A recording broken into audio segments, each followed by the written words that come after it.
Kelahiran, Kiai Haji Masum Sufyan adalah putra pertama dari 4 bersaudara, dari H. Muhammad Sufyan dengan Haj. Amnah. Beliau lahir di desa Dukun Anyar, Gresik pada hari Sabtu Kliwon tahun 1334 H. 1913 M. Nasab silsilah Kiai Haji Masum Sufyan menurut catatan sejarah nyambung sampai Joko Tingkir. Nasab beliau dimulai dari Mbah Kiai Ongoyudo, keturunan kelima dari Sultan Pajang alias Joko Tingkir. Silsilah beliau sebagai berikut: Brawijaya 4 Raden Ayujaya Diningrat, Sultan Adiwijaya, Mas Karebet, Joko Tingkir, Pangeran Benowo, Pangeran Selarong, Pangeran Kosumoyudo, Kiai Abdul Jabar Jojokan, Kiai Abdullah Sambo, Kiai Ongoyudo, Nyai Sarimah Sidayu, Nyai Siman, Kai Kudoleksono Anasli Astro, Saib, Amnah, Masum Sufyan. Wafat, Kiai Haji Masum Sufyan wafat pada hari Ahad Kliwon 25 Rabiul Awal 1411 H. 14 Oktober tahun 1990. Keluarga, Kiai Haji Masum Sufyan ketika usia menginjak 17 tahun melepasa masa lajangnya dengan menikahi Masrifah binti H. M. Rusdi. Buah dari pernikahannya dengan Nyai Masrifah, Kiai Masum dikaruniai 13 keturunan. Dari 13 orang tersebut yang masih hidup hingga ini adalah 8 orang. Adapun 13 orang tersebut adalah Mahfud Masum Alem, Mamun Masum Alem, Mahfuz Masum, Sakinah Masum Am, Afif Masum, Robah Masum, Muhammad Masum Alem, Sadan Maftuh Masum, Sakinah Masum, Robiah Masum, Ahmad Mulakop Alem, Maziah Masum, dan Wafiroh Masum. Pendidikan. Semenjak kecil, Masum Sufyan muda dikenal sebagai anak yang sangat tekun dalam belajar, terutama dalam bidang agama. Dikisahkan ketika Masum Sufyan muda masih berusia sekitar 6 tahun, ia dibimbing mengaji oleh kakeknya sendiri yang bernama Kiai Amari yang terkenal mahir dalam membaca Al-Quran. Masum Sufyan muda melanjutkan pendidikannya dengan sekolah di Madrasah Islamiyah yang didirikan oleh pengasuh Pondok Pesantren Mas Kumambang, Dukun, Gresik, Kiai Haji Faki Abdul Jabar. Setelah selesai sekolah formal, Masum muda melanjutkan untuk menghafal Al-Quran ke Pondok Pesantren Sidayu, Gresik untuk berguru kepada Mbah Kiai Munawar. Kepada Mbah Kiai Munawar lah Masum Sufyan muda mendapatkan sanad tahfiz Al-Quran. Kecerdasan dan ketekunan Masum Sufyan muda telah mampu menghatamkan hafalan Al-Quran 30 juz dalam usia 12 tahun. Untuk tahsin fasohah dibutuhkan waktu 3 bulan. Atas dasar sifat tawadu yang kuat, banyak para santri dan masyarakat sekitar memuji, begitupun Mbah Kiai Munawar yang turut berbangga hati mendapati murid sehebat itu. Semenjak itulah, Kiai Masum diminta menetap di pondok dan mengabdi kepada Mbah Kiai Munawar yang telah mengangkatnya sebagai asisten dalam tahfizal Quran sembari memperlancar hafalannya. Setelah 7 bulan mengabdikan diri, Masum muda melanjutkan pendidikannya ke pondok pesantrennya Kiai Haji Muhammad Said di wilayah Sampang, Madura. Di pondok ini, Masum muda hanya menghabiskan waktu selama 3 bulan. Karena, berkat ketekunannya, waktu yang sesingkat itu pun sudah dianggap cukup untuk memberikan manfaat, kemudian sowan kepada Kiai Haji Muhammad Said untuk pamit pulang. Kemudian, belajar kembali kepada Kiai Haji Faki Abdul Jabar sampai 5 tahun lamanya. Setelah selesai belajar dengan Kiai Faki, sekitar tahun 1950, beliau melanjutkan pendidikannya ke Jawa Tengah, tepatnya di daerah Rembang untuk berguru kepada Mbah Kiai Kolil, pengasuh pondok pesantren Kasingan Rembang. Kedatangan Kiai Masum di pondok tersebut bersamaan dengan datangnya seorang pemuda yang bernama Kiai Mahrus Ali yang nantinya menjadi pemangku pondok pesantren Lirboyo Kediri, mendirikan pesantren. Pondok pesantren Ihyaul Ulum bukanlah pondok pesantren pertama dan satu-satunya di Kabupaten Gresik khususnya di Kecamatan Dukun.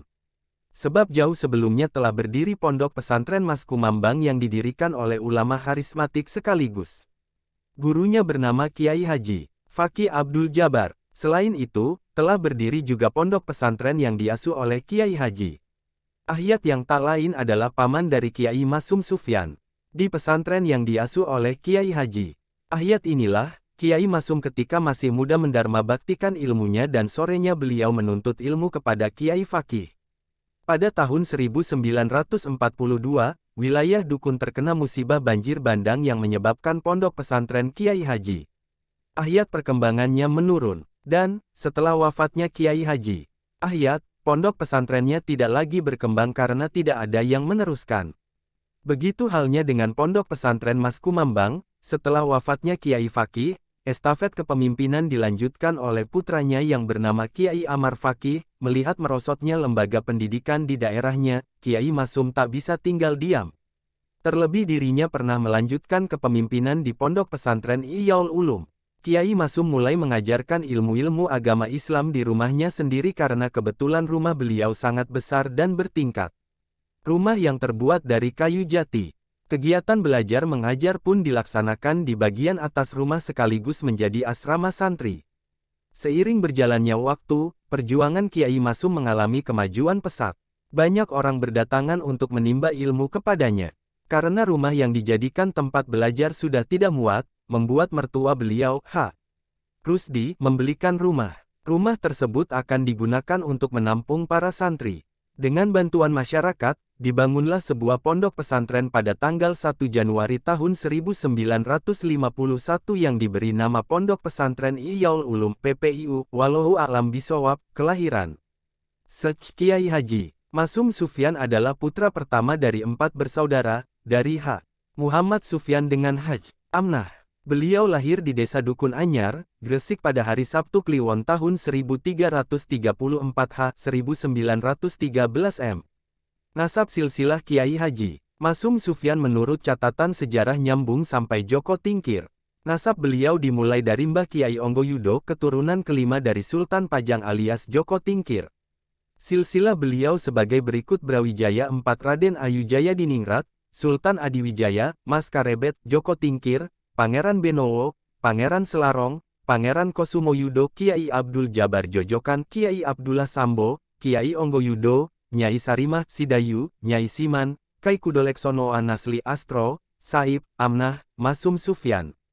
Wafat Sech Kiai Haji Masum Sufyan wafat pada hari Ahad Kliwon 25 Rabiul Awal 1411 H. 14 Oktober tahun 1990. Keluarga Sech Kiai Haji Masum Sufyan ketika usia menginjak 17 tahun melepasa masa lajangnya dengan menikahi Masrifah binti H. M. Rusdi. Buah dari pernikahannya dengan Nyai Masrifah, Kiai Masum dikaruniai 13 keturunan. Dari 13 orang tersebut yang masih hidup hingga ini adalah 8 orang. Adapun 13 orang tersebut adalah Mahfud Masum Alem, Mamun Masum Alem, Mahfuz Masum, Sakinah Masum Am, Afif Masum, Robah Masum, Muhammad Masum Alem, Sadan Maftuh Masum, Sakinah Masum, Robiah Masum, Ahmad Mulakop Alem, Maziah Masum, dan Wafiroh Masum. Pendidikan. Semenjak kecil, Masum Sufyan muda dikenal sebagai anak yang sangat tekun dalam belajar, terutama dalam bidang agama. Dikisahkan ketika Masum Sufyan muda masih berusia sekitar 6 tahun, ia dibimbing mengaji oleh kakeknya sendiri yang bernama Kiai Amari yang terkenal mahir dalam membaca Al-Quran. Masum Sufyan muda melanjutkan pendidikannya dengan sekolah di Madrasah Islamiyah yang didirikan oleh pengasuh pondok pesantren Mas Kumambang, Dukun, Gresik, Kiai Haji Fakih Abdul Jabar. Setelah selesai sekolah formal, Masum muda melanjutkan untuk menghafal Al-Quran ke pondok pesantren Sidayu, Gresik untuk berguru kepada Mbah Kiai Munawar. Kepada Mbah Kiai Munawar lah Masum Sufyan muda mendapatkan sanad tahfiz Al-Quran.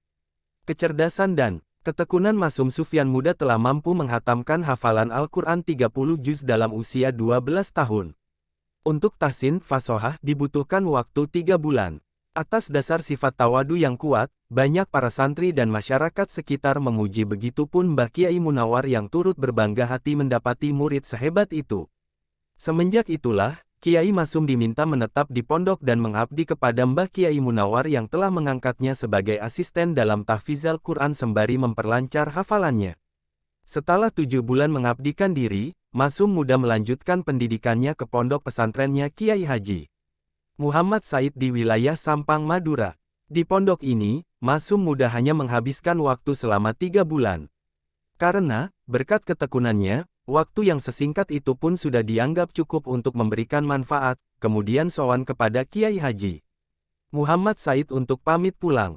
Kemudian, belajar kembali kepada Kiai Haji Fakih Abdul Jabar sampai 5 tahun lamanya. Setelah selesai belajar dengan Kiai Fakih, sekitar tahun 1950, beliau melanjutkan pendidikannya ke Jawa Tengah, tepatnya di daerah Rembang untuk berguru kepada Mbah Kiai Kholil, pengasuh pondok pesantren Kasingan Rembang.